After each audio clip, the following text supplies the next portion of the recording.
Okay, hi friends, అందరూ ఎలా ఉన్నారు? నేను మీ వెంకటేష్. మీరు చూస్తున్నారు వెంకటేష్ అఫీషియల్ ఛానల్. గైస్ ఈరోజు టాపిక్ ఏంటంటే మహాశివరాత్రి యొక్క పురాణం గురించి ఈరోజు నేను చెప్పబోతున్నాను.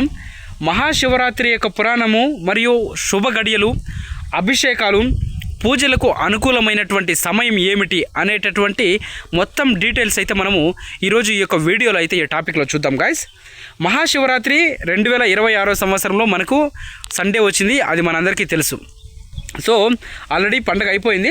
సో మనము ఇప్పుడు వచ్చేసి ఆ శివరాత్రి యొక్క పురాణ గాథని ఒకసారి మళ్ళీ నెమరు వేసుకుందాం, ఓకేనా? శైవ క్షేత్రాలు వచ్చేసి ఆల్రెడీ మహాశివరాత్రి కోసం చాలా వరకు ముస్తాబయ్యాయి. ఉపవాస దీక్షలుండి భక్తులు చాలా వరకు పండుగ బాగు చేశారు. అయితే మహాశివరాత్రి శుభ గడియలు ఏంటి, ఏ సమయంలో మనం పూజ చేస్తే మంచి జరుగుతుంది, ఏ సమయంలో అభిషేకాలు చేయాలి అనేటటువంటి విషయాలపై భక్తులకు కొన్ని సలహాలు, సందేహాలు ఏమన్నా ఉంటే మనం తీరుదాము. ఇది ఈరోజు మనకి ఒక బుక్లో నుంచి నేను తీసుకున్నటువంటి కొంచెం ఇన్ఫర్మేషన్ శివరాత్రి పండుగ గురించి నేను ఈరోజు మీకు తెలియజేస్తున్నాను. అయితే శివరాత్రి రోజు ఏ సమయంలో ఏం చేయాలి అనే దానిపై క్లారిటీ ఇస్తున్నారు మన యొక్క వేద పండితులు. ఈ సమయంలో శుభముహూర్తము మరియు పూజా సమయాలను తెలుసుకొని ప్రతి భక్తులు కూడా అక్కడ ఆ టైంకి పూజ చేస్తే మంచి జరుగుతుందని చెప్తున్నారు. ఈ సంవత్సరం వచ్చేసి మహాశివరాత్రి మనకి పాల్గొన్న కృష్ణ చతుర్దశి నాడు వచ్చింది. ఆల్రెడీ శివుడు మరియు పార్వతీదేవి వివాహం జరిగిన రోజున ఈ రోజుగా పిలుస్తారండి. ఈరోజు ప్రత్యేకమైనటువంటి ఒక పవిత్రత కలిగి ఉంటుంది. అందువల్ల ప్రతి సంవత్సరము ఈ తేదీనే మనము మహాశివరాత్రిగా జరుపుకుంటాము. ఈ రోజున వచ్చేసి భక్తులు ఎవరైతే శివుని భక్తులు ఉంటారో వాళ్ళు ఉపవాసం ఉంటారు. వారు శివలింగానికి జలాభిషేకం చేస్తారు, పూజలు చేస్తారు. ఈసారి కూడా భక్తులు పూర్తి విశ్వాసం, ఉత్సాహంతో అందరూ కూడా జలాభిషేకం చేయడానికి దేవాలయాలు మరియు శివాలయాలను చేరుకొని ఆల్రెడీ పూజలు బాగా చేశారు.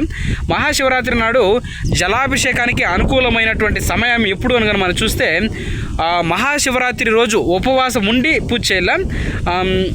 అంటే ఇప్పుడు పోయింది కదా, ఇప్పుడు వచ్చిన ఫిబ్రవరి 15వ తారీఖు మనకు ఆల్రెడీ పండుగ అయింది. ఆ రోజు వచ్చేసి సాయంత్రం 5 నుండి ఫిబ్రవరి 16 సాయంత్రం 5:30 వరకు కూడా చేసుకోవచ్చండి, టైం బాగుంది. ఇంకా ఉపవాస విరామం కనుక చూసినట్లయితే ఫిబ్రవరి 16వ తారీఖు ఉదయం 6:59 నుండి మధ్యాహ్నం 3:24 వరకు ఉంది. జలాభిషేకానికి కనుక టైం చూసినట్లయితే 6:14 నుంచి 7:14 వరకు టైం బాగుందండి. ఇంకా పూజకు అనుకూలమైనటువంటి 4 ప్రహరాలు కనుక చూస్తే మొదటి ప్రహారం వచ్చేసి ఫిబ్రవరి 15 సాయంత్రం 6:11 రాత్రి 9:23 వరకు బాగుందండి. ఈ విధంగా మహాశివరాత్రి యొక్క శుభయోగాలు కనుక చూస్తే ఈ సంవత్సరం వచ్చేసి ఒక 10 పవిత్రమైనటువంటి యోగాలు ఉన్నాయి. శివయోగము, సర్వార్థ సిద్ధి యోగము, ప్రీతి యోగము, ఆయుష్మాన్ యోగము, సౌభాగ్య యోగము, శోభన్ యోగము, సాధ్య యోగము, శుక్ల యోగము, ధ్రువ యోగము, అదనంగా వ్యతిపట్ మరియు వర్యాన్ యోగాలు, ఓకేనా? ఇవి ముఖ్యంగా రాజయోగాలు కుంభరాశిలో ఉంటాయండి. అదేంటంటే రాజయోగం వచ్చేస్తే బుధుడు ప్లస్ సూర్యుడు, లక్ష్మీదేవి, నారాయణ యోగము. ఈ విధంగా కనుక మనం చూసుకున్నట్లయితే కుంభరాశి వారికి ఈ యొక్క మహాశివరాత్రి నుంచి సూపర్గా ఉంటుందని చెప్పుకోవచ్చు, ఓకేనా? మహాశివరాత్రి పూజా విధానం కనుక మనం చూసుకున్నట్లయితే తెల్లవారుజామున నిద్రలేచి ఉపవాసాన్ని ప్రారంభించాలా. ఎవరైతే పూజ చేస్తారో వాళ్ళు శుభ్రమైన వేదికపై ఎరుపు లేదా పసుపు వస్త్రం వేసి శివుని యొక్క విగ్రహాన్ని ప్రతిష్ఠించాలా. మట్టి లేదా రాగి కుండపై స్వస్తికం గీయండి, ఓకేనా? శివలింగం ముందు నెయ్యి దీపం వెలిగించండి. శివలింగానికి గంగాజలం మరియు పంచామృతంతో పాలు, పెరుగు, తేనె, నెయ్యి చెక్కుతో అభిషేకం చేయండి. ఓం నమః శివాయ అనేటటువంటి మంత్రాన్ని జపించండి, ఓకేనా? ఇంకా బేలాకులు, దాతూరు, బాంగాకులు, షమి ఆకులు, పండ్లు, పువ్వులు ఇవన్నీ సమర్పించండి. మహాశివరాత్రి కథని చదవండి, కర్పూరంతో హారతి ఇవ్వండి, ప్రసాదంగా స్వీట్లు ఇవన్నీ కూడా పంచండి పిల్లవాళ్ళకి, పండ్లు గన.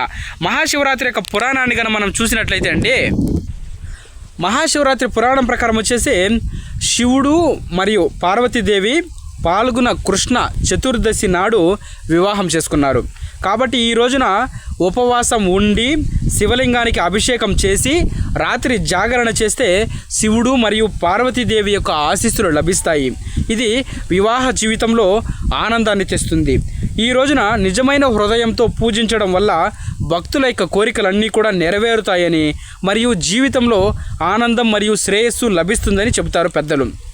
ఇంకా మరో పురాణం ప్రకారం చేస్తే దేవతలు మరియు రాక్షసులు అమృతాన్ని పొందడానికి సముద్రాన్ని మదనం చేశారు. ఆ మదన సమయంలో మొదటగా ఉద్భవించినది ఆలాహలం అంటే విషం అనేటటువంటి ప్రాణాంతక విషము. దాని యొక్క జ్వాలలు 3 లోకాలను కాల్చివేస్తాయి. ఈ విశ్వాన్ని రక్షించడానికి శివుడు ఆ విషాన్ని మింగేశాడు. ఆ విషం కారణంగా అతని గొంతు నీలం రంగులోకి మారింది మరియు అతను నీలకంఠుడు అని కూడా పిలువబడ్డాడు. దేవతలు రాత్రంతా మేల్కొని ఆయనను స్తుతించారు. ఇది శివుడిని సంతోషపరిచింది.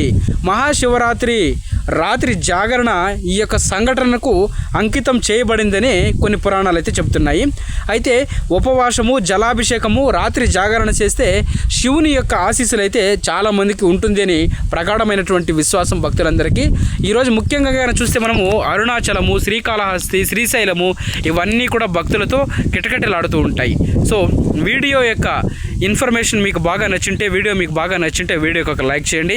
అలాగే ప్రతిరోజు నేను చెప్పేటటువంటి ఇన్ఫర్మేషన్ మీకు రావాలి అనుకుంటే ఛానల్ సబ్స్క్రైబ్ చేసుకుని పక్కనే ఉన్నటువంటి బెల్ ఐకాన్ని ఆన్లో పెట్టుకుంటే డైలీ నేను చెప్పేటటువంటి ఇన్ఫర్మేషన్ మీకు వీడియోస్ రూపంలో ఈజీగా వచ్చేస్తాయి. ఎవరికైనా హైప్ అనేటటువంటి హైప్ ఆప్షన్ ఉంటే హైప్ కొట్టి నన్ను ఎంకరేజ్ చేయండి. Thank you so much.